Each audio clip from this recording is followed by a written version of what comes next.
Israel ने Yemen के Houthi military chief अल करीम अल धमाकरी का सफाया कर दिया है। हूथी मिलिट्री चीफ की मौत की पुष्टि इजराइल और हूथी दोनों तरफ से कर दी गई है। तो वहीं पीएम नेतन्याहू ने ऐलान किया है कि अब हमास लड़ाकों को धरती से मिटा दिया जाएगा, क्योंकि हमास ने ट्रंप से समझौते के बाद भी हथियार छोड़ने से साफ मना कर दिया है।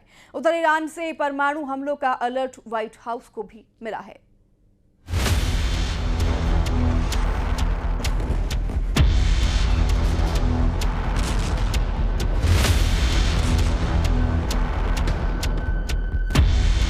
A strong statement. That's right. They used to be. Said they're going to behave. We're going to find out if they behave. If they behave, good. If they don't behave, we'll take care of it.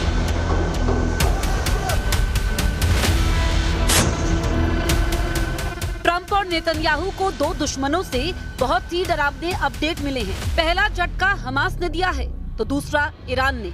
Hamas लड़ाके हथियारों का जोर दिखा रहे हैं तो Iran ने एटमी खतरे का लेवल हाई कर दिया है। युद्ध समझौता नहीं, ब्लफ दे रहा हमास। ईरान बनाएगा एटम बम, ओपन ऐलान। खाड़ी में शुरू हो गया फिर से महायुद्ध। गजा युद्ध समझौते को जितना पक्का होने का दावा किया गया वो उतना ही कच्चा निकला है। हमास लड़ाकों ने ट्रंप का दिमाग गर्म कर दिया है। समझौता तो है लेकिन हमास हथियार नहीं छोड़ेगा। कोई रास्ता नहीं, हमें अंदर घुसकर हमास को मारना होगा। बहुत हो गई बेइज्जती, हमास को धरती से मिटा दूंगा। इजराइल हमास युद्ध फिर उसी खौफनाक दौर में वापसी कर रहा है, जहां सिर्फ खून खराबा है, जहां जंगी जेटों से मिसाइलों की बौछार है, जहां जलती धरती और धुआं धुआं आसमान है। खाड़ी में पहले से कहीं ज्यादा विनाशकारी युद्ध शुरू हो रहा है। सिर्फ औपचारिक ऐलान की देर है, क्योंकि अब की धमकी ट्रंप ने दी है। फिर से हमास को नर्कलोक की तबाही दिखाने का ऐलान किया जा रहा है। ट्रंप और नेतन्याहू के लिए हमास ऐसा सिरदर्द बना हुआ है जिसका एक ही इलाज अब दोनों लीडर को दिख रहा है, वो है हमास का टोटल सफाया। ट्रंप और नेतन्याहू ने अब हमास को खल्लास कर डालने की कसम खा ली है। 13 अक्टूबर को हुए समझौते के 5 दिन बीत जाने के बाद भी हमास लड़ाके सरेंडर करने को तैयार नहीं है। हमास पोलित ब्यूरो के टॉप लीडर ने ये तक ऐलान किया है कि लड़ाका ग्रुप किसी भी कीमत पर हथियार नहीं छोड़ने वाला है। I cannot answer with a yes or no. Frankly, it depends on the nature of the project. The disarmament project you are talking about. What does it mean? To whom will the weapons be handed over? युद्ध समझौते में सबसे जरूरी शर्त Hamas को disarm करने की थी। प्रेसिडेंट ट्रंप ने ये बात कई बार दोहराई थी। ट्रंप ने ये तक कहा था कि हमास ने हथियार नहीं छोड़े तो अमेरिका अपनी सेना गजा में भेजेगा। हालांकि उनकी किसी भी धमकी को हमास ने गंभीरता से नहीं लिया और अब साफ साफ ये कह दिया है कि हमास लड़ाकों के हथियार सरेंडर का कोई सवाल नहीं है। जाहिर है हमास लड़ाकों के हाथ में हथियार रहेगा तो इजराइल सुकून से रह नहीं सकता। पीएम नेतन्याहू इस टेंशन को अब पूरी तरह खत्म करने के मूड में है। वहीं ट्रंप ने हमास पर बराबर नजर बनाकर रखी हुई है। A strong statement. That's right. They used to be. Said they're going to behave. We're going to find out if they behave. If they behave, good. If they don't behave, we'll take care of it. Hamas ने समझौते की शर्तों पर टालमटोल शुरू कर दिया है। Hamas ने इजराइल के जिंदा 20 बंधकों को रिहा तो किया है, लेकिन 28 से ज्यादा मुर्दा बंधकों के शवों को लौटाने में बहुत वक्त ले रहा है। इजराइल को शक है कि हमास ज्यादा से ज्यादा समय युद्ध की तैयारी में लगा रहा है। ट्रंप की पीस डील के ज्यादातर जरूरी बातों पर हमास अमल करने को तैयार नहीं, जैसे मुर्दा बंधकों के शव लौटाने में हो रही देरी को हमास ने गजा के खंडर में तलाशी अभियान का बहाना बना रखा है। हमास मिलिट्री ने हथियार छोड़ने की जगह नए हथियारों का प्रोडक्शन बढ़ा दिया है। युद्ध समझौते के बाद हमास में लड़ाकों की भर्ती में तेजी आई है। हमास ने अपने सुरंग नेटवर्क को फिर से एक्टिव कर हथियारों का वहां गोदाम बनाना शुरू कर दिया है। हमास के बारूदी कारखाने में गोला बारूद, रॉकेट, बम, आईडी सुरंग नेटवर्क में तेजी से पहुंचाए जा रहे हैं। हमास का तर्क है कि जब तक इजराइल अपने एटमी हथियारों को नहीं छोड़ता वो हथियार नहीं छोड़ेगा। हमास ने ईरान के एटमी प्रोग्राम की वकालत की है। Israelis hand over the nuclear weapons inside the Zionist entity. Why is Iran being asked to hand over the nuclear weapon or the destruction of the nuclear weapon, and Israel, the Zionist entity, is not being asked to destroy the nuclear weapons it possesses? Hamas ने Iran के समर्थन में हुंकार भरी है, क्योंकि Iran ने ऐलान किया है कि वो अब किसी भी तरह की परमाणु समझौते में बंधा नहीं हुआ है। ईरान ने 2015 में हुए परमाणु समझौते को सबसे बदनाम एटमी डील करार दिया है। साल 2015 में अमेरिका के पूर्व प्रेसिडेंट बराक ओबामा ने ईरान के साथ परमाणु समझौता किया था। तब वियना में हुए समझौते में ईरान, चीन, ब्रिटेन, फ्रांस, जर्मनी, रूस और अमेरिका ने साइन किए थे। एटमी डील के बाद ईरान पर लगे प्रतिबंध हटाए गए थे। बदले में ईरान ने न्यूक्लियर प्रोग्राम पर रोक लगा दी थी।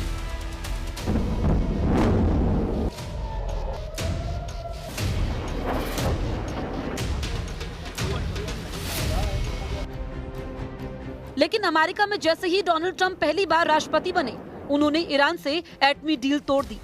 few moments, I will sign a presidential memorandum to begin reinstating U.S. nuclear sanctions on the Iranian regime. We will be instituting the highest level of economic sanction. Any nation that helps Iran in its quest for nuclear weapons could also be strongly sanctioned by the United States. America will not be held hostage to nuclear blackmail. America के अलग होने के बाद nuclear deal बेमानी हो गई। हालांकि बाकी देशों के साथ ईरान न्यूक्लियर प्रोग्राम पर डिप्लोमेटिक चैनल से जुड़ा रहा। अब एक बार फिर जब ब्रिटेन, फ्रांस और जर्मनी ने यूएन से ईरान पर बैन लगवा दिया है, तो ईरान ने किसी भी समझौते को मानने से साफ मना कर दिया है, जिससे भड़के ब्रिटेन ने ईरान को धमकी दी है। ब्रिटेन ने ईरान को सबसे बड़ा थ्रेट तक कहा है।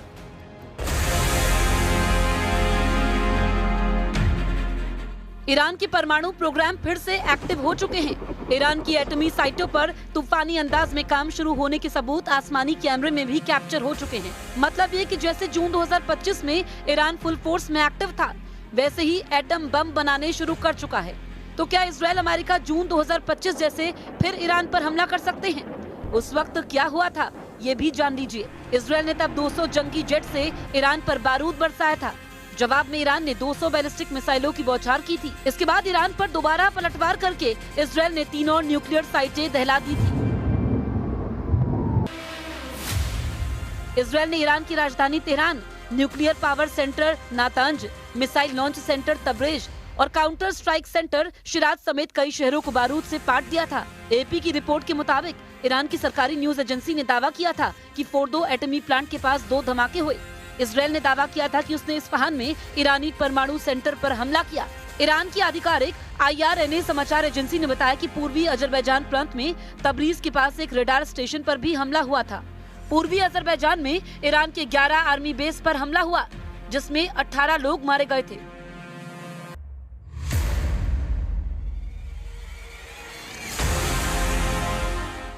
इजराइल के हमले में 78 लोगों के मारे जाने की जानकारी सामने आई थी, जिसमें ज्यादातर ईरान की सेना के टॉप कमांडर्स थे और कई न्यूक्लियर वैज्ञानिकों को भी इजराइल ने मार दिया था।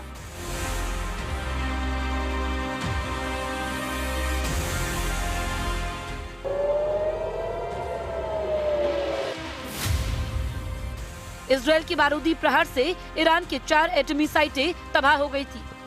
पहला नतांज, जहां ईरान का सबसे बड़ा यूरेनियम एनरिचमेंट प्रोग्राम चल रहा था। नतांज में 14,000 सेंट्रीफ्यूज से 60% तक यूरेनियम संवर्धन किया जा रहा था।